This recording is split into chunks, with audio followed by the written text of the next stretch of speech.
bisa berkembang ya secara pertumbuhan mental ya, kemudian religi, itu dari proses tadi itu ya Pak Onggi ya? Perjalannya proses tadi itu dia berproses menjalankan bisnis ini ya Pak ya? Itu kan artinya secara langsung kan juga melatih saya bersabar, melatih mental saya, melatih cara memandangnya dari aspek-aspek yang lebih luas. Itu pertimbangan matang apa Pak? Supaya bisa betul-betul membuat keputusan, oke, ini saatnya saya full time. Dan saya full time nih Pak, kenapa? Gaji saya 20 juta, sekarang income saya sudah 50 juta di bisnis ini, saya mau full time. Saya bilang, nanti dulu.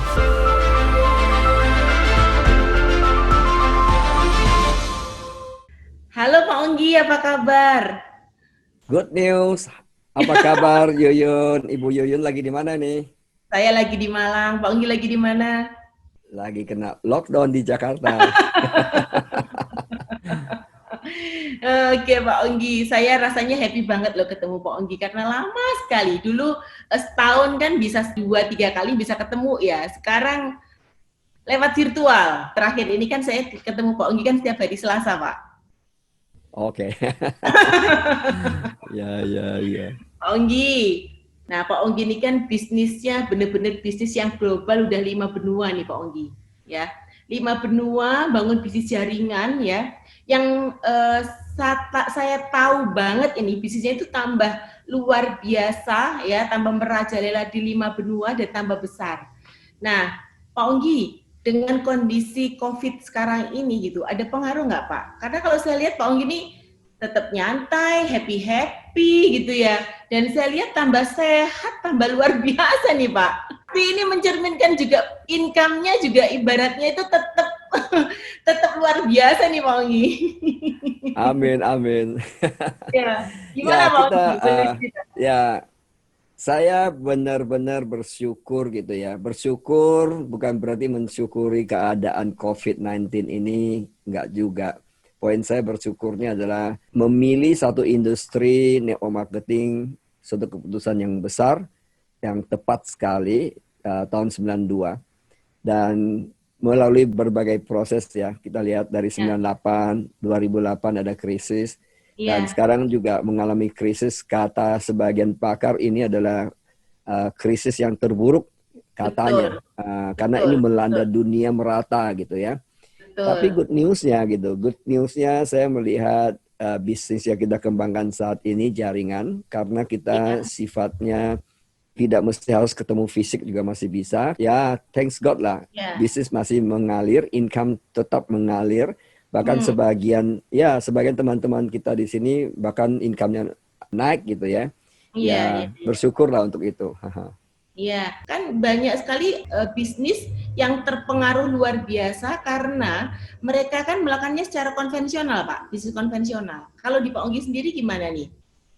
Ya, kalau bisnis konvensional mereka hanya mengandalkan offline hari ini memang cukup banyak tantangannya, hampir rata-rata kena gitu. Iya, ya, benar. Bersyukurnya kita bisnis jaringan ini kita memanfaatkan teknologi ya online. Saat ini virtual presentation itu terjadi, jadi bisa prospek melalui virtual begitu, presentasi virtual. Transaksi juga masih jalan. Jadi in overall kalau dibilang ada dampak, sebagian negara yang mungkin tantangan internetnya ada masalah, mungkin sedikit tantangan. Tapi kalau buat sebagian yang internetnya bagus, seharusnya tidak masalah. Tapi kembali kepada individunya ya. Apakah mereka sangat aktif di training maupun presentasi online atau tidak. Bagi yang konsisten, saya lihat income mereka bagus-bagus aja, sebagian malah naik gitu. Ya. Ya betul. Nah Pak Onggi kan tadi cerita ya mulai bisnisnya kan tahun 92 Pak. 92 ya. Dan cerita awalnya seperti apa Pak? Karena tahu saya Pak Onggi ini latar belakangnya juga sebagai seorang karyawan. Cerita awalnya dulu tuh gimana Pak sehingga Pak Onggi tuh bisa ngelirik ya namanya bisnis jaringan yang waktu dulu yang namanya orang sudah dengan jenjang karir yang sudah sangat bagus itu nggak banyak Pak orang mau ngelirik bisnis jaringan itu Pak. Ya mungkin awalnya saya terinspirasi dulu. Jadi waktu saya kerja di perusahaan saya ada teman dari negara tetangga ya, Malaysia. Jadi dia sekantor dengan saya. Kemudian dia bilang nanti 3 bulan lagi ada satu bisnis MLM akan masuk ke Indonesia. Dia bilang akan launching di Indonesia. Dia cerita kakaknya berhasil. Dulu kakaknya adalah seorang karyawan, Iya. kerjakan bisnis ini part time. Dan setelah berhasil, dia full time dan kerjanya sekarang keliling dunia, traveling. Begitu dengar keliling dunia traveling, saya rasanya langsung ting gitu. Oh, saya Iya. bilang ini bisnis apa gitu. Jadi saya awalnya penasaran ingin cari tahu. Sehingga pada saat tiba saatnya dipresentasikan, saya nggak ngerti bisnisnya benar, nggak ngerti bisnisnya. Tapi saya cuma satu aja, kalau bisa keliling dunia, kenapa enggak gitu. Awalnya Oh, dari itu. awalnya hanya kepengen keliling dunia ya Pak ya? Ya, ya, ya. Ini ingin bebas lah, keliling Iya, iya. dunia dan bebas. Kalau kerja sekian tahun kan cukup membosankan dalam arti gitu loh. Perasaannya ya, ini perasaan zaman saya kerja. Jumat happy, Sabtu wah happy gitu Ternyata ya. memiliki perasaan yang sama Pak Onggi. Ya, ya, ya, ya, benar. Begitu hari Minggu pagi masih oke gitu. Tapi Iya. kalau kalau matahari sudah mulai terbenam gitu ya, itu feelingnya besok harus ke kantor. Rasanya ada beban gitu ya, ada beban. Dan perasaan tuh berulang-ulang. Begitu sampai di kantor Iya. nanti ada pressure sana, pressure sini, belum Iya. lagi politik kantor gitu kan. Saya nggak suka main politik orangnya, serius. Saya rasa bukan dunia saya lah kalau berlama-lama di kantor ya. Jadi saya mau cari satu bisnis juga yang bisa membuat saya tidak Hmm. terikat di situ. Dan tadi keliling dunia. Sebenarnya dua hal ini yang mendasari saya untuk serius di bisnis ini awalnya. Oke, kan banyak orang yang sudah ibaratnya tersadar bahwa dengan di pekerjaan gitu ya sebagai kuadran E itu semakin tinggi level kan semakin nggak punya waktu. Sebenarnya kepengen loh Pak bangun bisnis, kepengen punya bisnis gitu ya, side income gitu ya, yang awalnya kepengen ibaratnya, aduh gimana sih caranya keluar dari kondisi seperti ini, kepengen dia bangun bisnis. Tapi mereka kebanyakan itu mau bangun bisnis itu maju mundur Pak, mau masuk bisnis jaringan tuh maju mundur karena alasannya selalu berpendapat di luar sana, itu yang namanya bangun bisnis jaringan itu harus full time. Nah, kalau menurut Pak Onggi sendiri gimana, Pak? Oke. Jadi kalau punya keyakinan seperti itu sah-sah saja gitu ya, asumsi. Jadi namanya kalau orang asumsi bisa aja asumsi apa saja ya. Ya. Tapi pengalaman pribadi saya justru melihat contoh-contoh pendahulu saya. Hmm. Mereka yang berhasil di jaringan itu rata-rata saya dengar sharing mereka itu hampir tidak ada langsung full time dan berhasil itu hampir tidak ada. Ada tapi justru persentasinya kecil banget. Oke. Justru hampir semuanya rata-rata mereka adalah part time. Part time bisa jadi mereka part time sebagai karyawan sambil lakukan bisnis jaringan atau mereka juga part time bisnis mereka pribadi. Jadi Oke. mereka juga bisnis jaringan, dua-dua mereka kerjakan. Biasanya kalau sudah berhasil di bisnis jaringan, mereka tinggalkan usaha mereka full time di sini gitu. Atau kalau dia background karyawan seperti saya, ya juga tinggalkan kerjaannya full time di sini.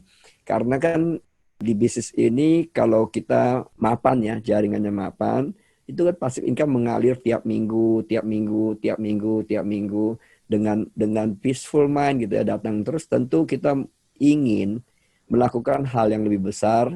Bisa jadi kali ini mungkin melihat Pak kembangan bisnis ke luar kota deh misalnya, ke luar negeri deh. Nah, mulai dari situ. Jadi akhirnya mereka lebih memilih full time setelah itu. Tapi bukan berarti harus full time dulu. Kalau mau full time konsultasi dulu.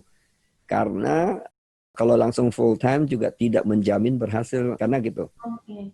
Pengalaman pribadi ini bisa jadi pelajaran untuk teman-teman yang lain. Pada saat saya sangat berambisius untuk full time waktu itu, karena target saya kan bisa keluar dari perusahaan. Nah, pada saat sumber income LM itu melebihi gaji, Hmm. saya memutuskan langsung full time. Nah, itu sebenarnya satu Hmm. kesalahan juga. Sebenarnya serius, itu pun kesalahan. Nah, kenapa gitu? Tidak menjamin full time dalam bisnis jaringan itu jaringan akan berkembang pesat naik begitu. Enggak Hmm. juga. Sebenarnya realitanya enggak selalu begitu. Ini saya alami, Yun. Ya, ini menarik nih, Pak. Ini menarik Ya, buat ya saya. benar-benar. Ini jadi bisnis jaringan itu kan ada namanya momentum ya. Momentum. Jadi momentum waktu. Uraiannya ini menarik kalau orang yang aktif akan mengerti gitu. Iya, Perhatikan waktu saya bekerja di kantor, saya kan misalnya dari pagi jam 8 sudah ke kantor gitu ya. iya benar. Pulang kalau kalau tidak ada lembur pulang jam 5. Oke. Berarti begitu Tango gitu ya. Tango saya pulang ke mes saya. Dulu saya kerja tinggal di fasilitas rumah lah dari dekat pabrik gitu. Saya pulang, mandi, langsung saya keluar lagi. Dulu saya tinggalnya di daerah Sidoarjo, Surabaya itu. Saya mesti ke Hmm, Surabaya. Jadi kegiatan saya mesti ke Surabaya, janji one on one, janji home meeting, janji mm-mm, kadang-kadang presentasi besar, kadang-kadang training gitu ya tiap malam. Jadi saya punya jadwal itu selalu padat. Tiap mm, malam itu terisi dengan padat. Nah, sekarang mendadak saya full time gitu ya. Bayangin ya, iya, full time. Bangun pagi gitu kan, bangun pagi. Biasanya kalau bisnis jaringan tuh jarang ada janji di pagi hari. iya.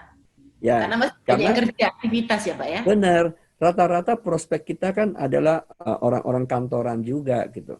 Nah, bayangkan kalau misalnya selama jam 8 sampai jam 5 sore itu yang biasa di kantor, sekarang nggak ada janji seandainya ya, nggak ada appointment, Hmm? kayak orang nganggur kan. Pada saat dia nganggur itu, nggak ada kegiatan, itu pikiran kita sudah mulai mikir aneh-aneh. Kita mulai mikir, si A nggak aktif, si B nggak aktif, pikirkan ini penolakan. Jadi banyak negatifnya yang muncul malah.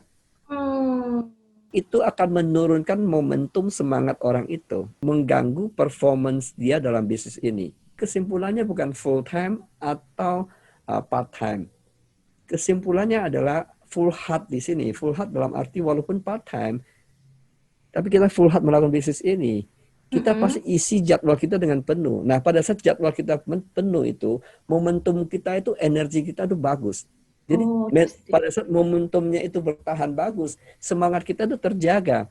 Nah, tadi saya Oke. bilang kalau 8 jam, 9 jam nganggur itu, bayangkan nggak, itu momentum kita seperti apa? Turun. Kecuali, kecuali dia full time, dia sudah banyak jadwal tersusun gitu. Dia Mm-mm. pintar-pintar susun jadwalnya dia. Misalnya contoh lah, dia ada jadwal keluar kota, keluar negeri, training Iya, sana, training iya. sini, training sana, training sini, janji sana, Nah, janji sini. Schedule-nya penuh. Nah, kalau oke. schedule-nya penuh, seminggu itu schedule-nya nggak ada yang kosong gitu, itu excitement-nya tuh beda. Salah satu rahasia bangun bisnis jaringan adalah kita tidak boleh agenda kita kosong. Oke. Ya, kalau sampai agenda kosong itu bahaya. Makanya kalau dulu saya strateginya menghadapinya, kalau agenda kosong saya baca buku, saya dengarkan Hmm. CD, atau saya ke mall kemana, kadang-kadang dulu ke toko buku, beli buku, kemudian prospek orang di toko buku dan sebagainya. Jadi saya tidak biarkan agenda itu kosong. Nah pengalaman saya dulu pada saat full time, bisnis saya tahu nggak? Tambah Oh, turun setelah saya full time. Jadi ya. kesalahan saya nggak ada konsultasi. Saya pikir berdasarkan imajinasi saya kalau full time, wah banyak waktu dong. Logikanya kan begitu. Ya, benar-benar. Jadi nggak bisa Hmm. pakai logika yang kita pikir, oh ini. Enggak. Bisnis jaringan banyak berkaitan dengan emosi, momentum, semangat, energi. Itu perannya lebih besar Oke, oke. dibanding logikanya gitu. Ah, ah, ah. Atau karena Ya, memang ya. di jaringan ini nggak ada bos ya Pak ya. Jadi kan yang manage itu kan diri kita sendiri ya Pak ya. Kalau yang Ya, namanya itu di salah kantor satu kan faktor. salah satunya ya. Iya, iya, iya. Oke Mm-mm. Pak. Jadi saya lebih nangkep nih sekarang ini Pak. Artinya mau full time atau tidak full time, yang penting full jadwal ya Pak ya. Untuk Ya, momentumnya naik terus ya Pak ya. Bagaimana caranya nih ya, yang betul-betul punya waktu di kantor itu dia kayak padat gitu ya kan banyak bertanya gimana caranya untuk membangun jaringan padahal saya ini sibuk banget tapi saya juga kepengen punya ini bisnis bangun jaringan. Nah, tadi jawabannya Pak Onggi, tapi boleh dijelaskan lebih ini nggak Pak? Lebih dalam nggak Pak? Ini saya yakin banget banyak teman-teman yang kepengen dengar langsung dari Pak Onggi ini. Jadi dia padat di kantor, pulang dari pagi tadi sampai malam, tapi bagaimana Pak Onggi tadi itu betul-betul bisa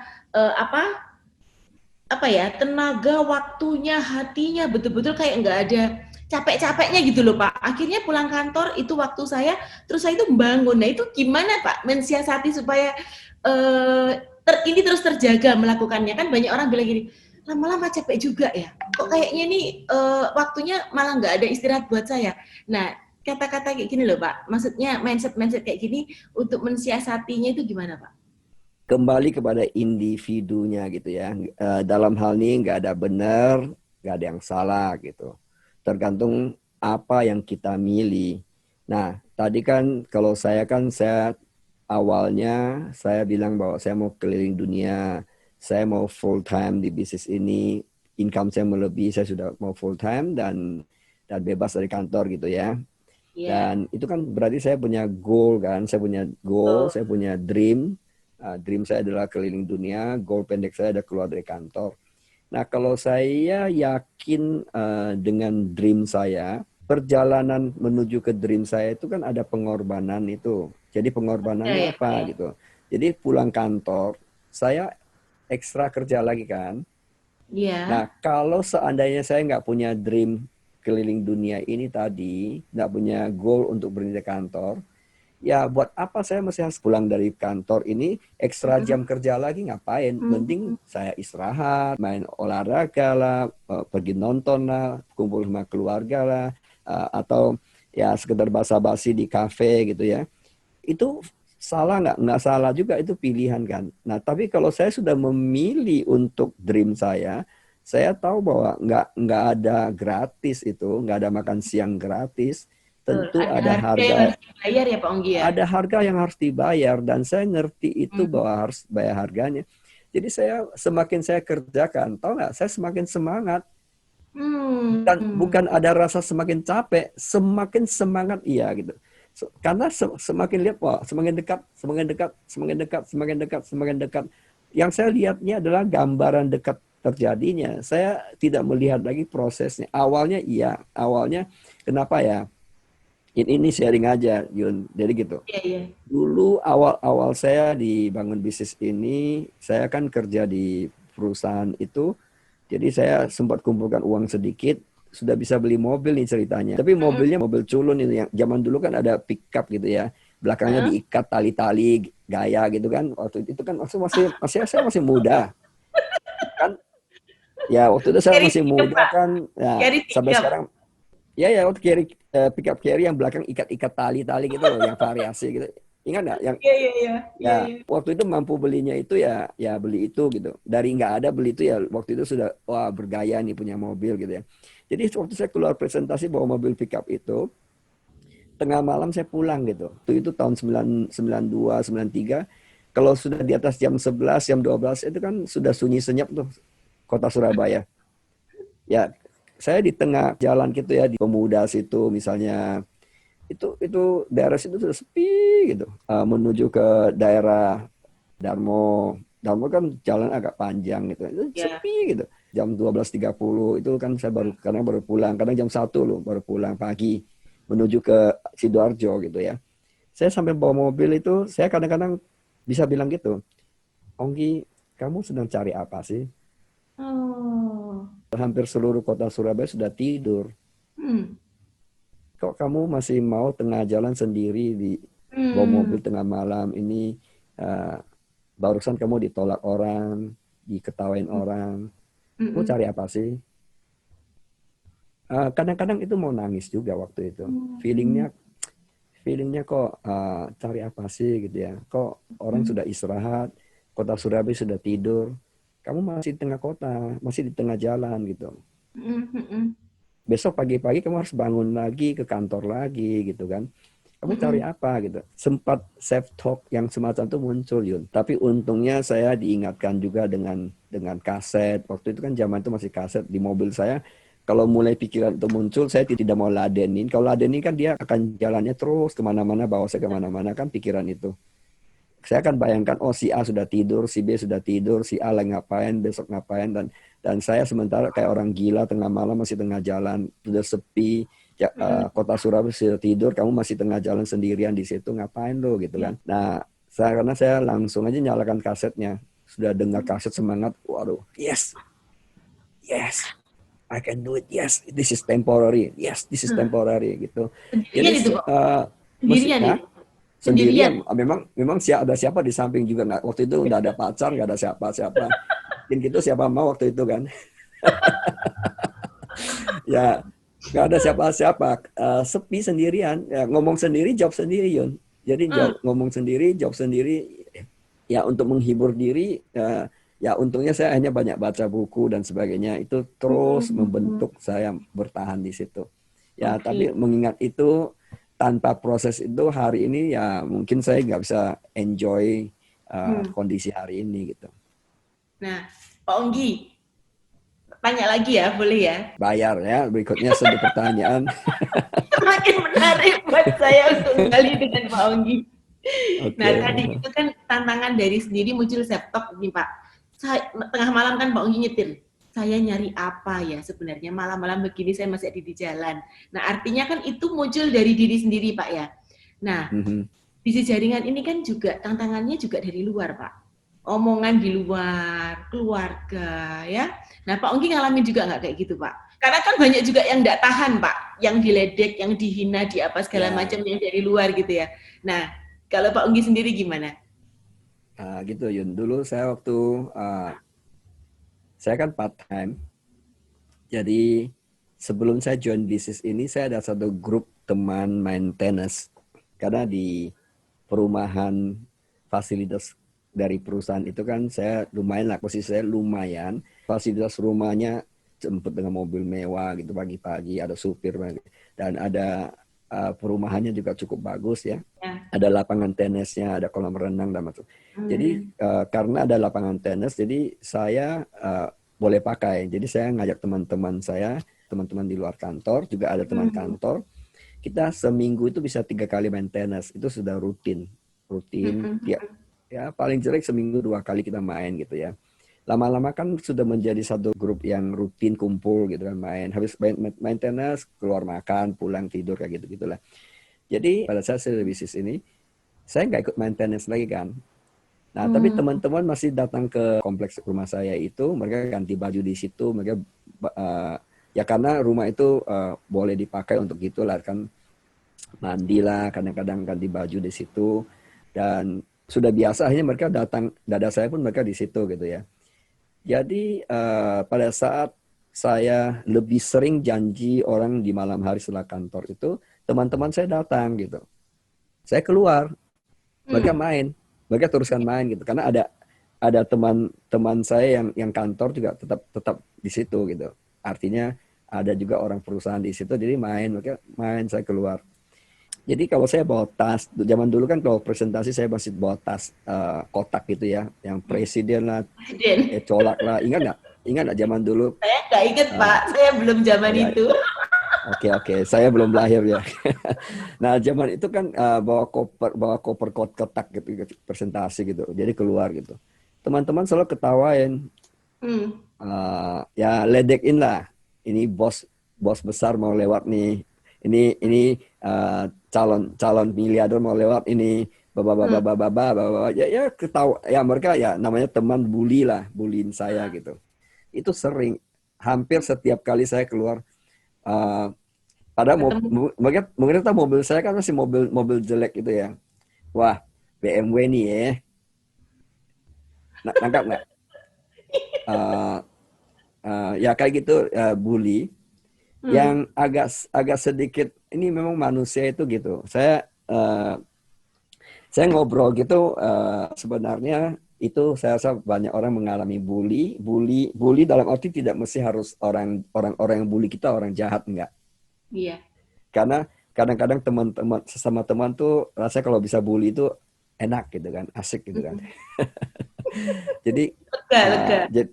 lega-lega gitu. Jadi karena suatu saat saya sudah ada sedikit prestasi di perusahaan itu ya, maksudnya di perusahaan MLM itu. Jadi kan ada fotonya itu di majalah, itu ada foto saya Hmm. semacam Oh penghargaan. sudah, iya waktu itu berarti Bapak sudah mencapai ya peringkat Ada lah, tertentu. ada sedikit peringkat tertentu, ada foto, ada majalah, itu Hmm. kan majalah, ada foto saya. Jadi majalah saya kan taruh di meja meja rumah saya itu. Iya. Jadi sama teman-teman saya itu di bagian wajah saya, halaman saya itu mereka sobek, Oh ya. iya Pak. Mereka, mereka sobek itu, sobek. Ya mereka nggak bukan orang jahat, mereka hanya bully saya aja gitu. Karena teman lah, teman. Heeh. Mereka sobek bagian itu. saya kan sudah keluar presentasi ini ceritanya. Ya, Sama mereka tuh dilukis. Jadi wajah saya itu dulu kan dikasih nggak alih. pakai kacamata, dikasih kacamata gitu, dikasih apa gitu. Ah, calon orang kaya raya, orang sukses besar ditempelin gitu. Lagi ledekin saya. Kan mereka tahu Hmm, saya juga masih miskin waktu itu kan, hmm. ya kan. Jadi Oke, Pak. jadi saya pada saat saya pulang presentasi, saya pulang di kamar saya. Hmm. Hmm. Saya sudah tahu nih kerjaan siapa ya, kerjaan mereka lah, teman-teman siapa yang bisa masuk kamar saya waktu itu kan ya mereka-mereka yang Ya cowok-cowok juga semua gitu. ampun. Iya, Ya, saya masuk ke kamar saya, saya begitu masuk, oke. ampun, Jadi Pak. ya macam-macam lah. Maksud saya, tapi itu waktu digituin ya namanya dibully ya. Siapa sih bahagia dibully? Gitu. Harapan saya kan dapat pujian gitu kan. Ini harapan Benar, manusia normal ya. Harapan benar. saya kan teman-teman dapat pujian dong. Wah, Benar. Ogi, kamu ternyata luar biasa ya bisa berhasil di bisnis. Enggak, yang saya terima adalah bully malah. Saya rasa itu normal lah, karena gitu ya, manusia gitu ya. Saya kan setelah saya terjun di bisnis jaringan, saya banyak belajar karakter manusia, psikologi manusia gitu ya. Manusia itu gitu, kadang-kadang mereka begitu itu mereka sebenarnya takut kehilangan teman. Hmm. Ya, mereka nggak jahat, mereka nggak jahat. Sampai sekarang saya sama mereka masih akrab, masih komunikasi, bahkan masih ada WA grup ngobrol-ngobrol santai masih teman sampai sekarang. Pak, ternyata yang digambar itu ya, Pak ya, yang disobek, terus yang digambar ya, yang dikasih kacamata segala macam, dikasih tulisan, Dikasih kasih kumis kumis, tebal-tebal, ya, kacamata gitu. Jadi ya. Terus tambah tambah tulisannya tadi, lukisan. ya, ini orang kaya, ini apa tadi Pak? Ini orang Ya kaya kan itu, miliarder. Zaman dulu kan kalau miliarder kan belum banyak orang jadi miliarder. Dulu kalau ya, dengar nama miliarder tuh wow, ya kan gitu. ya, ya, jutawan aja sudah wow ya Pak ya, apalagi Ya ya miliarder. ya ya. Ya, jadi Mm-mm. ini orang kaya, ini miliarder, ternyata kejadian ya Pak ya. Ternyata itu doa ya Ya Pak ya. ya itu doa lah. Jadi doa Ya. teman-teman itu memang mujarab juga kadang. Betul. Tapi saat terkejadian itu beberapa tahun yang lalu, itu ngena banget Itu ya Pak ya. nggak nyaman karena gitu. Kan Gak seperti nyaman. saya bilang kan namanya manusia kan apalagi waktu saya masih muda banget kan masih belum ngerti tentang energi dan sebagainya pasti butuh pujian waktu itu saya masih sangat butuh pujian kan ya dong kerja keras Iya. gitu kan harapan saya dapat pujian dari teman-teman kan gitu kan. Tapi yang dapat malah kebalikannya gitu. Hmm. Kebalikannya kayak meledekin saya gitu kan ya tapi setelah ngerti itu sih nggak menurut Iya, saya jangan mencari pujian gitu. Yang cari iya, pujian itu sakit. Serius. Jangan mencari pengakuan. iya, Nah, iya. karena saya waktu itu masih cari kan. Jadi yang ada adalah saya sakit saya nggak marah sama mereka. Bukan sakit saya dendam sama mereka marah juga. Hmm. Saya cuma merasa kok teman-teman malah nggak mendukung gitu loh. Ada feeling Hmm. kok lu teman baik saya bukan mendukung saya, bukan kasih Iya, pujian saya, malah iya, lagi nertawain saya gitu kan. Waktu itu ego saya berbicara seperti itu. iya, iya. Itu sebagai laki-laki Pak ya, apalagi kalau perempuan bisa bisa Bisa 3 hari 3 malam nangis nggak iya, lah bengkak matanya gitu ya. itu sampai menyayat itu Pak. Aduh, apalagi perempuan kan suka dibawa perasaan ya Pak ya. Kalau bisa Ya nggak bisa ya nggak nyapa tuh, nggak nyapa berapa hari. ya ya lucu. Nah, terus Mhm. kalau Pak Onggi sendiri Pak, pada saat prospek ya, itu kan ngalamin juga nggak semuanya closing, kadang kan juga ada penolakan. Saat tadi ditolak itu gimana perasaannya Pak? Terus untuk bisa naik momentum lagi supaya bisa tetap yang namanya semangat lagi gimana Pak? Awalnya saya kalau penolakan saya sakit. Kalau bilang nggak sakit itu bohong gitu ya. Waktu itu masih melihat kepentingan saya. Jadi saya misalnya Yuyun calon prospek saya datang presentasi. Saya kan punya punya satu ekspektasi Yuyun gabung, ya kan? Ekspektasi Yuyun Iya, gabung itu adalah saya dapat keuntungan benefit buat iya, saya sebagai downline maupun dapat sponsor bonus lah misalnya seperti iya, itu. iya benar. Ya kan? Jadi kalau ada ekspektasi, ini sebenarnya berlaku di bidang apapun aja gitu. Pada saat orang ada ekspektasi di sini, tapi dia dapatkannya di sini, Mm-mm. kecewa kan? Kecewa banget, Itu pasti. Itu kecewa nggak itu banget. Ya, tidak bisa dipungkiri, iya, manusiawi. Siapapun kalau dia ekspektasi di sini, dapat di sini, dia bilang Mm, dia bahagia, itu bohong. mm, Nah, mm, jadi saya belajar dalam bisnis ini supaya saya tidak menaruh ekspektasi yang semacam itu terus supaya nggak terjadi ulang-ulang. Menggantikannya cara berpikirnya adalah saya datang prospek ke Yuyun gitu ya, Ibu Yuyun. mm, Saya melihat bahwa ini bisnis untuk masa depan Yuyun. mm, Ini saya datang membawa harapan. Karena mm, saya ngerti bisnisnya. Makanya saya ngerti bisnisnya bahwa bisnis ini kan kalau orang kerjakan dengan sungguh-sungguh kan, satu, dia pada saat jaringannya besar, mapan. Satu, peluang dia passive income. Iya kan? Kedua, dia bebas waktu. benar. Ketiga, kalau dia benar-benar bisa sampai ke level ini, dua ini, Mm, biasanya pengembangan kepribadiannya luar biasa. Personal development-nya luar biasa. iya, Ujian-ujian mentalnya luar biasa. iya, Siap ditolak, siap dihina, siap ditertawain, siap dibully oleh teman-teman, siap dibully oleh keluarga, iya. siap dipertanyakan oleh keluarga, dan sebagainya. Itu kan semua proses itu sudah lewat. Nah, Iya, betul. artinya kalau misalnya Yuyun kerjakan bisnis ini dengan sungguh-sungguh, dia financially free, dia time free, dengan personality yang begitu luar biasa, dengan mental yang begitu luar biasa, biasanya bertumbuh segala aspek kehidupan, termasuk spiritual gitu, Iya. termasuk spiritual gitu. Nah, berarti saya datang membagikan satu kue ke Yuyun. Nah, Hmm. kue ini kalau Yuyun nggak mau, yang rugi siapa? Mm-mm. Iya, ya saya Yuyunnya yang mau Nah, dikasih. oleh sebab itu, sehingga saya melihatnya bahwa justru kalau dia tolak saya nggak masalah. Saya kasih kue yang enak kok. Kamu nggak mau nikmati kue ini ya udah saya ambil pulang lagi. Saya Mm-mm. kasih yang mau dong. Ide yang lain. Ya sudah cara berpikir begitu. Jadi saya tidak kecewa gitu. Memang itu real, memang benar. Kan kita tahu kan bahwa bisnis ini sering terjadi bahwa orang yang mensponsori ini Iya, justru orang ini income-nya bisa lebih besar dibandingkan orang ini gitu kan. iya, iya, iya. Yang disponsori penghasilan lebih besar.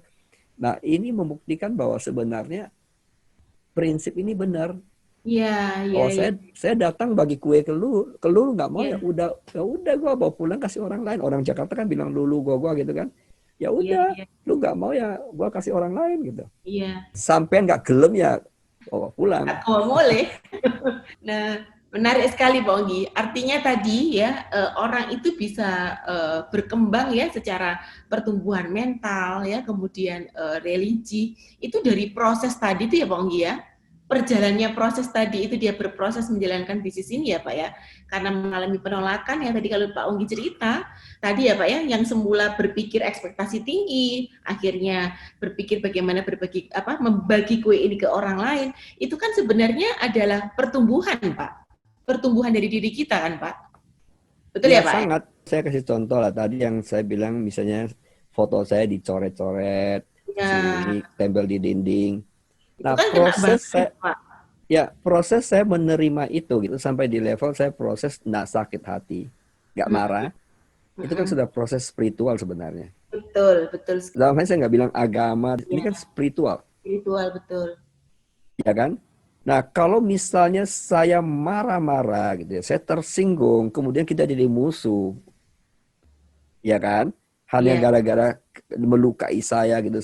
Kemudian saya cari balas dendam, saya mau melukai balik. Berarti spiritual saya ada masalah ini. benar. Benar banget. Nah, dengan saya tidak melakukan pembalasan, tidak marah, itu kan berarti saya lagi melatih spiritual saya. Iya, Betul nggak? Mental saya juga terbentuk di situ gitu. Yang iya, saya lihat adalah ya udah saya belajar mengerti mereka, mengerti mereka secara manusia ya, bukan secara individu. Saya tidak melihat mereka secara individunya. Melatih saya juga mulai dewasa cara berpikir. Jadi saya nggak lihat individunya. Kalau saya individunya saya sakit gitu loh. Lu sama gua teman baik kok lu gituin gua gitu kan istilahnya orang Jakarta. iya, Nah, iya, tapi iya, kalau saya melihat manusia secara umumnya, that is human. iya, Korban-korban bully itu di seluruh dunia terjadi, mau belahan dunia manapun betul. terjadi. Artinya secara tidak langsung kan juga melatih saya bersabar, melatih mental saya, melatih cara memandangnya dari aspek-aspek yang lebih luas. Itu kan Iya, proses itu, Yun. betul. belajar Ya. banyak saya Pak Onggi hari ini. Aduh, saya Baik. thank you luar biasa nih Pak Onggi. Sama-sama. Ya, Mhm. apalagi sekarang ini kan kondisi COVID ya, kita semua sama-sama berdoa ya Pak ya, COVID-nya cepat selesai, aspek Amin, amin. semuanya cepat kembali gitu ya Pak ya. Memang kita mesti doakan agar situasi ini segera pulih lah. Ya. Iya, bener banget. Mhm. Thank you Pak Onggi ya, sehat selalu ya Pak Sama-sama. Onggi ya. Salam untuk keluarga. Ya, salam. Sampai ketemu Pak Onggi. Oke. Oke, bye-bye. Bye.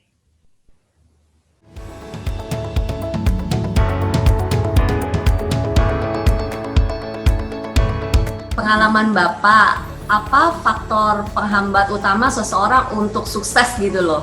Saya lihat banyak terjadi adalah masih banyak dipengaruhi oleh lingkungan gitu ya. Menurut Bapak, seberapa pentingnya nilai-nilai FFG ini dalam menjalankan bisnis ini sebagai bagian untuk kesuksesan kita? That is why kenapa FLG sangat menekankan personal growth itu.